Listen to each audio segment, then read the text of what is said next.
So, okay, that took me a grand total of about 25 minutes to install.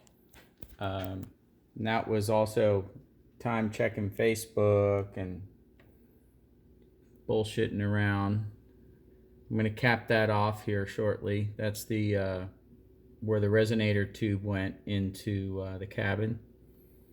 But there's the catch can. Boom, looks nice. Routed nicely. This is right there has got a foam pad on it so it won't rub. Connected here. And that's it.